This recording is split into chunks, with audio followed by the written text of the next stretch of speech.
신약 220쪽에 있습니다.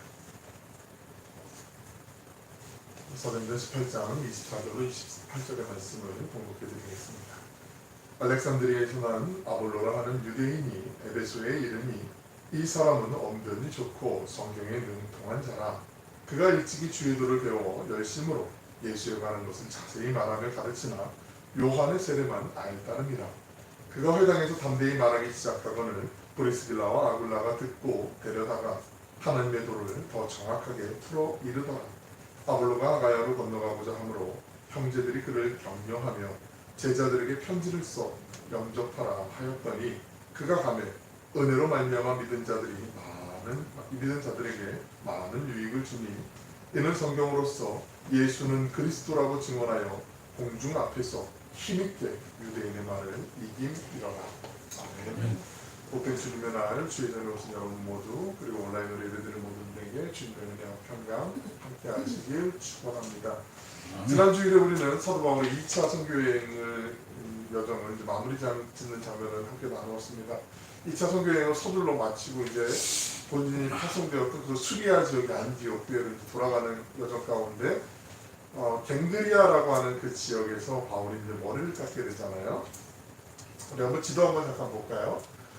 갱드리아가 그 아덴 노란 쪽에 이 보시면 아가야죠. 오늘날 그리스의 아가야 왼쪽에 보시면 그 고린도 지역이 있고 그 바로 아래 갱드리아라고 하는 도시가 있는데 거기서 이제 머리를 깎게 돼요. 머리를 깎는 이유가 서원이 이제 깨졌기 때문에 서원으로 인해서 머리를 깎게 되는데 서원이 완성되었을 경우에는 정전에서 회막 앞에서 문 앞에서 이제 머리를 깎게 되는 게 민수기 6장에 그 구별된 사람들 그 나실인의 정결법 가운데 하나였다라고 말씀을 드렸어요.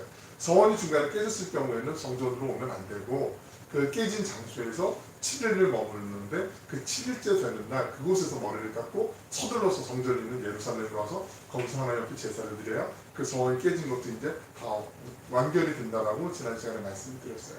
갱그리에서 머리를 깎고 이제 서둘러 이제 성전이 있는 예루살렘으로 돌아오려고 급히 오다가 중간에 그 바울 일행을 실은 배가 이제 에베소 지역에 이제 머물게 되죠. 중간에 우리 오늘 터키 지역에 보시면은 중간쯤에 좀 이쪽으로 보시면 에베소가 있어요. 밀레도 이쪽에 보시면 에베소는 바울이 2차 선교여행 때 그토록 가기를 원했던 그 소아시아 지역이거든요. 그곳에서 이제 잠시 회당에 들어가서 복음을 전하는데 말씀을 전하는데 사람들이 바울 여기 좀 더 머물러서 우리에게 말씀을 좀 알려주세요 라고 사람들이 청원하지만 바울은 조금 전에 말씀드린 것처럼 서원이 깨졌기 때문에 서둘러 예루살렘으로 가야 되기 때문에 머무르고 싶었지만 마음은 안타까운 마음을 뒤로하고 서둘러 이제 예루살렘으로 와서 하나님께 제사를 드리고 그리고 선교복을 하고 난 다음에 본인을 파송했던 그 수리아 안디옥 그 안디옥 교회를 돌아오게 되는 거죠. 사도행전 18장 23절을 보시면 이제 이때부터가 3차 전도여행, 선교여행이 시작된다고 말씀드렸는데 제가 한번 읽어드릴게요. 23절 말씀 보시면 얼마 있다가 떠나 갈라디아와 부르기아 땅을 찾아다니며 모든 제자를 굳건하게 하니라. 그러니까 사도행전 18장 23절부터 이제 3차 선교여행이 시작된다고 그래서 성경을 표시를 해주시라고 말씀을 드렸어요. 2차 선교여행이 한 4,500에서 5,000km 정도 되는 많은 거리를 다녔는데 그 3차 선교여행은 2차 선교여행의 그 여정 가운데 만들었던 또 세워졌던 그 교회와 또 믿음의 형제자매들 또 교회의 그 지도자들을 또 다시 한번 격려하고 다독이고 또 문제가 있는 것을 좀 해결을 하고 교회를 든든히 세워가기 위한 그런 여정이라고 보시면 돼요. 그래서 그 앞에 지도를 한번 다시 한번 잠깐 볼까요? 그 2차 선교여행의 그 길 지나갔던 그 루트와 좀 많이 중복이 되는 경우들이 있습니다. 그러니까 2차 선교여행은 황무지에 길을 내고 토목공사를 하는 작업이었다면 3차 선교여행은 그 터 위에 이제 집을 굳건하게 이제 세워가는 그런 과정이라고 우리가 생각해 주셔도 좋을 것 같아요. 3차 선교여행을 바울이 서둘러서 떠나요. 그러니까 별로 이렇게 쉬지를 못하고 충전하지 못하고 많은 학자들이 한 6개월 정도 남짓 그렇게 쉬었다가 갔다고 그래요. 그러니까 3년 동안 한 4,500에서 5,000km 정도 이게 배도 타고 걸어서 다니고 뭐 운송수단이 교통수단이 별로 없었잖아요. 그 산을 막 몇 개를 넘고 또 생존의 위협까지 당하면서 그렇게 살아갔는데 그러고 난 다음에 몸을 추스를 시간이 조금 더 필요했을 텐데 근데 바울이 곧바로 그냥 선교여행을 떠나게 되죠. 마치 아이를 낳고 우리 돌보지 않으면 진짜 좋은 부모라고 할 수 없는 것처럼 교회가 이제 세워지고 믿음의 형제자매들이 이제 전도를 해서 이제 하나님의 자녀로 만들었으니까 돌보는 것도 중요하잖아요. 그러니까 바울이 그런 마음이 있었던 거죠. 그래서 열심히 3차 선교여행을 떠나게 되죠. 바울이 갈라디아와 부르기아 땅을 거쳐서 두루 거쳐서 마침내 이제 2차 선교여행 말미에 아까 말씀드렸던 그 에베소 지역을 방문하기 전에 그때 이 에베소 지역에 새로운 인물이 등장하게 돼요. 마치 무슨 드라마나 영화 같은 데 보면은 주인공 주변에 또 새로운 인물이 갑자기 등장해가지고 어떤 새로운 활력소를 마치 얻는 것처럼 아볼로라는 인물이 등장하게 됩니다. 오늘 이제 아볼로에 대한 이야기를 좀 잠깐 나누려고 하는데요. 함께 우리 본문 18장 24절 한번 읽어보실까요? 시작. 알렉산드리아에 아볼로라 하는 유대인이 에베소에 있니 이 사람은 언변이 좋고 성경에 능통하더라. 아볼로에 대한 구체적인 성경의 설명이 여기 한 절에 담겨 있는데 이 아볼로의 배경에 대해서 알 수 있는 사실은 이게 한 줄이지만 많은 정보가 담겨져 있어요. 알렉산드리아라고 하는 도시는 이집트 지도로 한번 잠깐 아프리카에서 북아프리카를 한번 머릿속에 그려보시면 그 나일강 델타 지역, 삼각주 지역이 있거든요. 그 오른쪽이 아닌 왼쪽 쪽에 큰 도시가 바로 이제 알렉산드리아라는 도시인데 카이로는 오른쪽에 있죠. 근데 알렉산드리아 그 도시는 인구가 300만 명 정도 이때 당시에 그러니까 오늘날 저도 꽤 많은 거죠. 300만 명이니까 엄청나게 큰 도시죠. 그 도시에 다양한 사람들이 섞여 살았어요. 헬라인도 있었고 이집트인들도 있었고 유대인들도 많이 있었어요. 놀라운 건 유대인이 이 도시에 한 100만 명 정도, 3분의 1 정도 어마어마하게 많은 그 인구가 거기 살았어요. 그러니까 알렉산드리아에서 난 아볼로라는 유대인, 그러니까 바울이 길리기아 다소에서 태어난 유대인이었잖아요. 디아스포라 이민자 2세 출신의 유대인인 것처럼 아볼로도 유대인적인 히브리적인 그 신앙과 또 여러 가지 학문의 능통함이 있었던 사람인데 알렉산드리아 지역은 교육도시예요. 교육도시.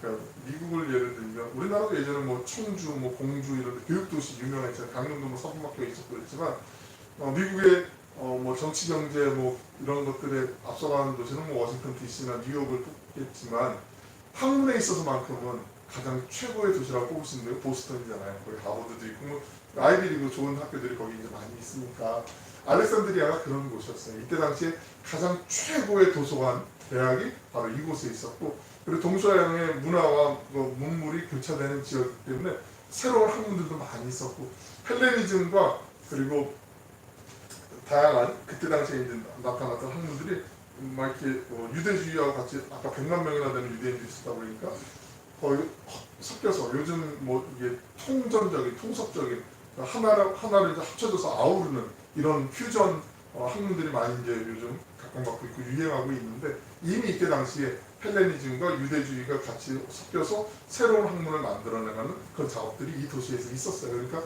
어쩌면 학문에 있어서는 직접으로는 최고봉의 그 도시였다라는 거죠.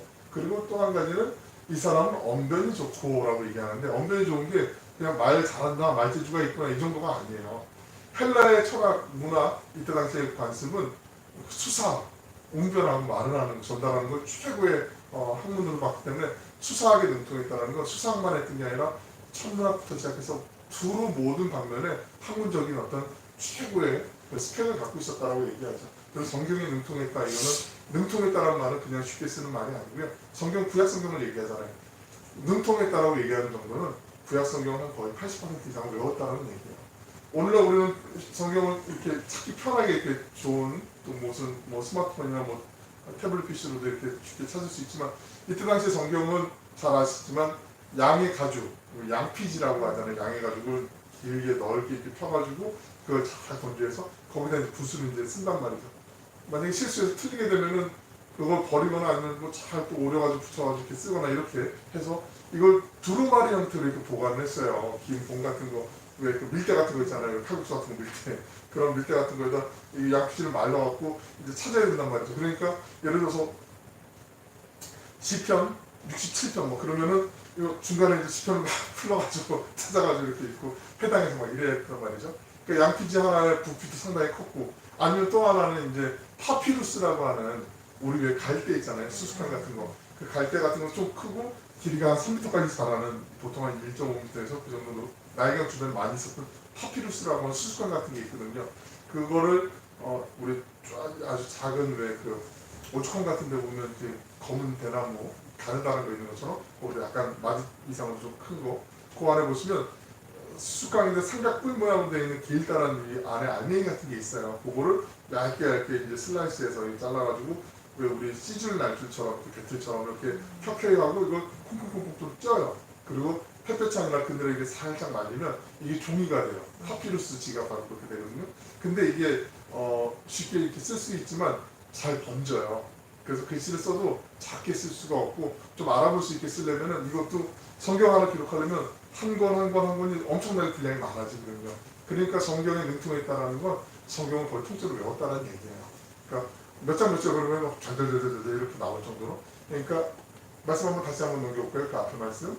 알렉산드리아에 태어나서 학문적인 어떤 상당한 수준에 있었던 그 아볼로라고 하는 사람은 유대인이었고, 그래서 전통적인 신앙도 있었고 수사학에도 능통했고 모든 학문에 뛰어났었으며 하나님의 말씀에 대해서 정말 성경 교사 이상 탁월했던 사람이 아볼로였다라고 이 한 절에 다 응축해서 이제 알려주고 있는 거죠. 우리 25절에 있는 말씀 한번 같이 한번 읽어보실까요? 25절에 있는 말씀 시작. 그가 일찍이 주의 손으로 열심으로 예수에 관한 것을 자세히 말하며 가르치나 여호와의 제한만 따르니라. 아볼로가 일찍이 주의 도를 배웠다라고 얘기하는데 이게 어렸을 때부터 그러니까 우리로 얘기하면 교회학교 출신이라는 거죠. 하나님 말씀 배울 뿐만 아니라 이제 일찍이 하나님의 말씀뿐만 아니라 또 예수님에 대해서 자세히 배운 거죠. 그러니까 우리 모든 우리 믿음의 가족들이 다 염려해 주시고 같은 마음이시겠지만 왜 교회학교를 계속 되시죠. 교회학교 성기실 교사도 필요하고 우리 아이들도 또 필요한데 우리 자녀들이 또 어렸을 때부터 하나님을 만나는 게 정말 중요하잖아요. 한 통계에 보니까 거의 이제 고등학교 졸업할 때까지 예수님을 인격으로 만난 사람들이 거의 평생 신앙생활을 쭉 가더라고요. 그러니까 물론 나중에 군대에서도 직장생활 하다가도 예수님을 만날 수 있지만 거의 대부분이 한 반 이상, 70% 정도는 어릴 때 이제 예수님을 만나는 게 참 중요하더라고요. 그러니까 더 많이 또 기도해 주시고 열심히 전도해 주셔서 우리가 또 하나님 주시는 그 방법을 또 찾는 것도 정말 중요한데 아볼로가 방대한 성경의 지식, 구약 성경의 지식은 있었지만 예수님에 대해서 들었지만 요한의 세례만 안다라고 얘기하는 건 그 세례 요한의 제자들에게 그 성경 공부를 배운 거예요. 성경을 배운 거예요. 그러니까 세례 요한의 세례까지만 알아요. 근데 이게 중요한 게 무엇이냐면 세례 요한의 세례까지만 아는 것은 회개의 세례거든요. 세례 요한의 회개는 회개하라 천국이 가까이 왔느니라 예수님의 그 천국 선언을 말씀하시면 그 말씀을 같이 전하는 건 좋은데 그 이후가 없어요. 무슨 말씀이냐면 내가 하나님의 자녀가 되었는데 이렇게 살면 안 되지, 돌이켜야지, 회개는 해야지, 그건 좋은데 다른 사람이 신앙생활하는 거 이거 잘못된 거야, 이걸 하나님 뜻이 이걸 거야, 이렇게 가야지라고 권면할 수 있고 때로는 야단도 칠 수 있고 뭐 이렇게 할 수도 있는데 지적을 할 수 있는데 그 다음이 없어요. 그러면 안 되거든요. 그러면 서로 상한 마음밖에 없거든요. 그 다음 예수님이 우리 모두를 위해서 각자로 십자가에 돌아가셨고 그리고 다시 부활하셨다. 그 부활의 주님, 사랑의 주님, 능력의 주님을 전하지 않으면 세례 요한의 회개까지만 알고 있으면 거기 세례까지만 알고 있으면 이게 그 다음에 매듭을 풀고 다시 이제 건강한 매듭으로 묶는데 이게 한계가 있다는 거죠. 아볼로가 거기까지만 알았어요. 근데도 워낙에 학식도 뛰어나고 말투도 좋고 수사하게 능통하고 하니까 거기까지만 알았는데도 예수님을 잘 전했던 것 같아요. 그래서 요한의 세례만 알았던 그 아볼로가 여기까지가 한계였으면 성경이 우리에게 일러주고 있는 것이죠. 회당에 들어가서 열심히 이제 어떠한 사연인지 모르겠지만 에베소까지 이제 알렉산드를 모시니 아볼로가 이제 에베소까지 왔어요. 그러나서 열심히 이제 예수님을 전하죠. 그런데 지식적으로 아는 그 성경의 지식을 전하는 건 나눔은 어느 정도까지는 할 수 있지만 그 안에 신앙적인 능력, 영적인 파워가 좀 약하게 되죠. 성경을 가르치고 열심히 사역을 하는 건 좋은데 한계가 분명히 있었다는 거죠. 26절에 있는 말씀 보시면 그가 회당에서 담대히 말하기 시작하고는 브리스길라와 아굴라가 듣고 데려다가 하나님의 도를 더 정확히 풀어 이르더라. 아볼로가 그 제한된 성경 지식으로 담대하게 회상에서 전했는데 마침 브리스길라와 아굴라 이 부부가 아볼로를 이제 조용히 부르죠. 바울이 2차 선교여행 끝나고 이제 돌아갈 때 고린도에서 같은 업종에서 일했던 브리스길라 아굴라 두 분을 만나게 되잖아요. 평생의 동역자로 만나게 되고 에베소에 머물렀을 때 브리스길라 아굴라는 그 에베소 교인들의 그 갈급한 마음, 바울 우리를 좀 남아서 좀 우리 좀 더 가르쳐주면 안 돼요? 이런 제안을 들었을 때 바울은 아마 순간적으로 그럼 나를 대신해서 고린도에서 내가 또 성경 공부 같이 하고 예수님에 대해서 잘 알려줬던 예수님 복음에 대해서 잘 전했던 브리스가와 아굴라 이 부부라면 아마 나를 대신해서 열심히 교회를 세우는데 잘할 거다라는 믿음이 있었겠죠. 그래서 브리스길라 아굴라 부부를 에베소에 남겨두고 바울은 이제 예루살렘을 떠나게 되는데 그 에베소에서 열심히 또 이제 믿음의 사역을 했던 브리스길라 아굴라 부부가 회당에 딱 가니까 새로운 얼굴이 등장했는데 말도 잘하고 참 좋은데 학식이 있는데 세례 요한의 회개까지만 알고 있구나, 세례까지만 알고 있구나. 여기 조금 더 복음을 설명하면 그러니까 마치 다듬어지지 않은 원석처럼 아굴라가 참 괜찮은 사람인 것 같아, 신실한 청년인 것 같은데 요거 조금만 우리가 좀 이렇게 도와줄 수 있으면 정말 하나님의 일을 위해서 이 초대교회를 위해서 크게 쓰임받는 아름다운 다듬어진 예쁜 또 이제 보석이 되겠구나 이런 확신이 있었던 거죠. 그러니까 집으로 불러다가 조용히 이제 지혜롭게 이제 얘기한 거죠. 사람들이 있는 데서 그거 아닌데 또 잘 모르고 이러면 얼마나 서로 면박이고 얼마나 힘들겠어, 상처가 되겠잖아요. 그런데 지혜롭게 이제 부른 거죠. 그리고 이제 아볼로에게 본인들이 배웠던 본인들이 사도 바울을 통해서 알고 있었던 예수 그리스도의 그 복음에 대해서 이제 전하게 되는 거죠. 예수 그리스도의 십자가와 그 부활 그 복음을 반드시 이제 알려줬을 거예요. 아볼로는 세상적으로 봤을 때는 이 브리스길라 아굴라, 물론 브리스길라는 귀족 출신의 그 자녀라고 이제 말씀을 드렸지만 추측하건대 그렇다고 하지만 그럼에도 불구하고 이 아볼로는 학문적으로 이 사람들과 비교할 수 없을 정도로 정말 탑 클래스였거든요. 그럼에도 불구하고 아볼로가 그 얘기 귀 기울이고 잘 대답받았다는 건 겸손했다는 얘기예요. 내가 이건 신앙적으로 교만하지 않고 우쭐하지 않고 이분들이 주시는 말씀 정말 하나님이 나에게 들려주신 말씀이구나 하는 그 겸손함. 그러니까 아무리 내가 학문적으로 세상에서 뛰어나고 어떤 지위가 있고 학위가 몇 개씩 있고 그렇다고 해도 어린아이에게서 배울 수 있는 거 배우는 거 그거만큼 감사하고 아름다운 모습이 없잖아요. 아볼로에게 그런 모습이 있었다라는 거죠. 그리고 27절에 있는 말씀 보시면 아볼로가 아가야로 건너가고자 함으로 형제들이 그를 격려하며 제자들에게 편지를 써 영접하라 하였더니 그가 가매 은혜로 말미암아 믿은 자들에게 많은 유익을 주니 아볼로가 이제 새로운 학문적인 호기심이 아니라 예수님을 이제 제대로 인격으로 이제 바라보게 되고 느끼게 되고 깨닫게 된 거죠. 그러면서 이제 바울과 이 브리스길라 아굴라 이 부부가 이제 고린도에서 만나서 사역했던 고린도에서 1년 6개월 동안 있었다라고 말씀을 우리가 나눴잖아요. 그 시간 동안에 고린도 지역에서 사역했던 이야기들 그리고 그리스를 이제 두 구역으로 나누게 되면 이때 당시에 위쪽에 북쪽은 마케도냐 아래는 아가야 지역이라고 말씀드렸잖아요. 고린도와 아덴이 가까이에 있고 그 고린도 아래 갱그리아가 있던 거 아까 지도에 보셨는데 그 지역의 잠재력 사람들이 종교성이 되게 강하기 때문에 신앙심을 조금만 우리가 방향을 잡아주면 하나님께로 잘 돌아올 수 있겠구나 하는 그런 어떤 잠재력을 이제 아마 아볼로에게도 설명해 주면서 우리 그렇잖아요. 왜 자기가 살아왔던 이야기하고 우리가 언제 어디서 어떤 겪었던 에피소드를 가운데 서로 유익이 될 만한 거 서로 나누기도 하잖아요. 또 실수하거나 좀 어려움을 겪었던 것도 잘 또 그런 거 조심하라고 또 알려주는 경우들이 있는 것처럼 충분히 브리스길라와 아굴라가 아볼로에게 그런 이야기를 했을 거예요. 그러다 보니까 아볼로의 마음 가운데 하나님이 주신 또 다른 어떤 열정이 이제 생겨나게 된 거겠죠. 에베소에서 이렇게 사역을 했는데 그래? 그럼 헬라 문화의 또 정점 중에 한 곳은 아테네가 있었고 그 도시에 가서 내가 정말 헬레니즘 문화도 탁월한 지식이 있고 재능이 있고 또 유대인으로서 또 성경에도 또 해박했고 능통했고 또 예수 그리스도의 그 십자가의 복음과 부활의 복음 그 능력을 체험했으니 이제 내가 그곳으로 가서 복음을 전하는 것이 하나님의 뜻에 맞지 않겠는가? 아볼로가 아마 많이 기도하고 또 심사숙고했을 거예요. 그러면서 이제 아가야로 건너가고자 이렇게 얘기를 해요. 그러니까 그 공동체에 있었던 에베소 지역에 이제 몇몇 안 되지만 그래도 새롭게 이제 예수님을 믿고 브리스길라와 아굴라를 통해서 이제 훈련을 받고 양육되었던 그 사람들이 이제 그를 이제 격려하기 시작하죠. 그리고 그곳에 있는 제자들이라는 표현 자체가 몇 번 말씀드렸지만 사도행전에서 제자들 그러면 우리 오늘날 그 교우들, 성도들을 얘기한다고 말씀드렸잖아요. 그 고린도에 있는 그 제자들에게 편지를 쓰죠.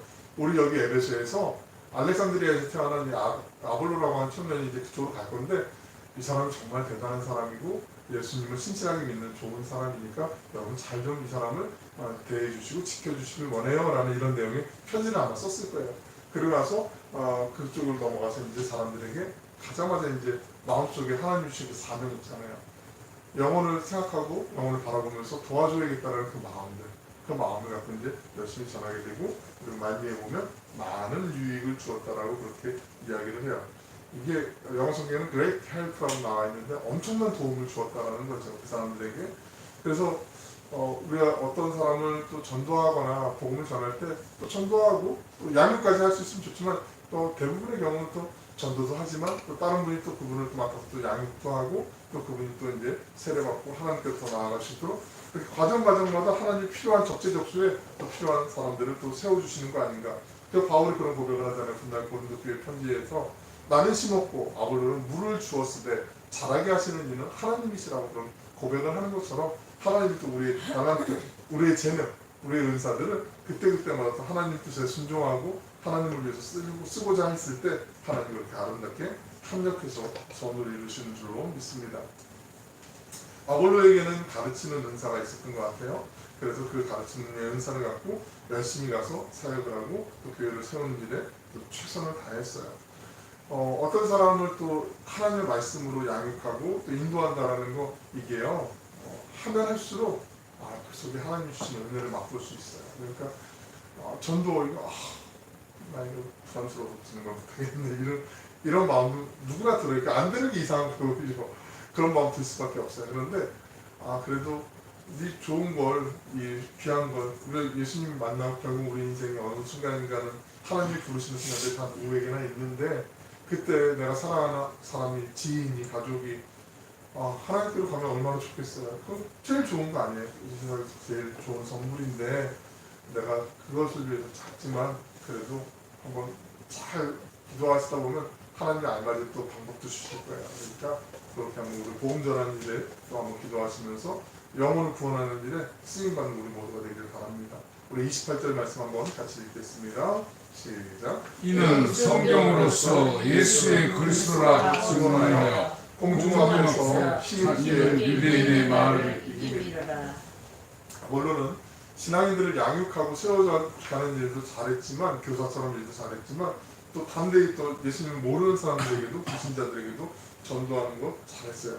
논쟁하면서까지 이겼어요. 48절 하반절에 힘있게 유대인의 말을 이기미로라. 그러니까 정면으로 부딪혀서 압도했다는 얘기예요.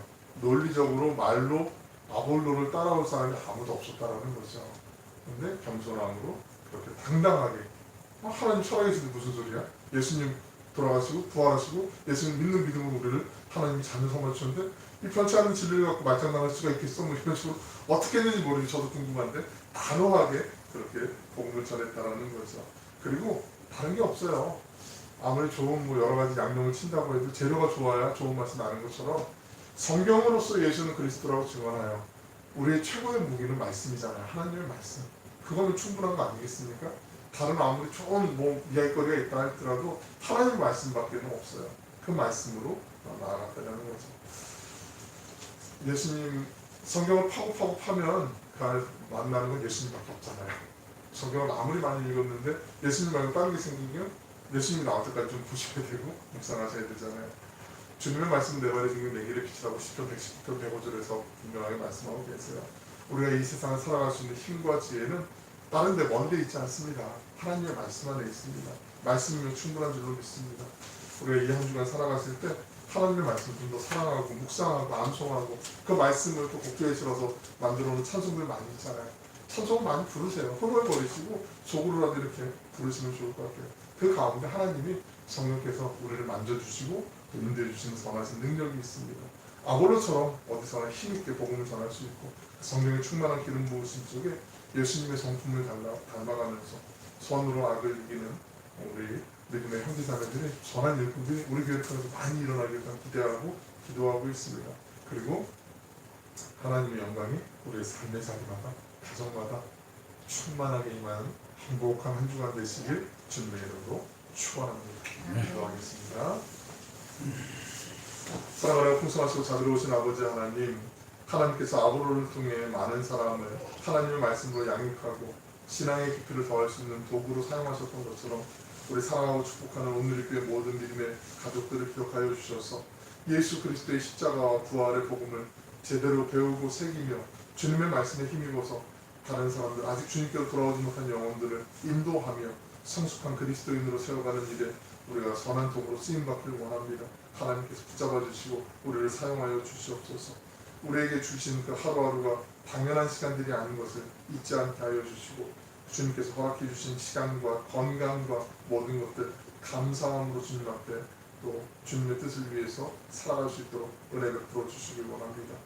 하나님을 사랑하고 이웃을 사랑하며 살아가는 행복한 한 주간 되게 하시고 연약해진 몸과 마음 가운데 하늘의 힘과 위로와 능력으로 함께하여 주시길 원합니다.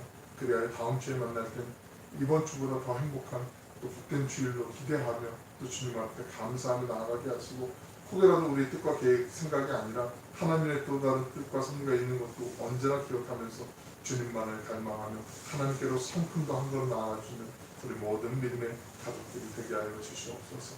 사랑이 많으신 예수님의 이름으로 올려옵나이다.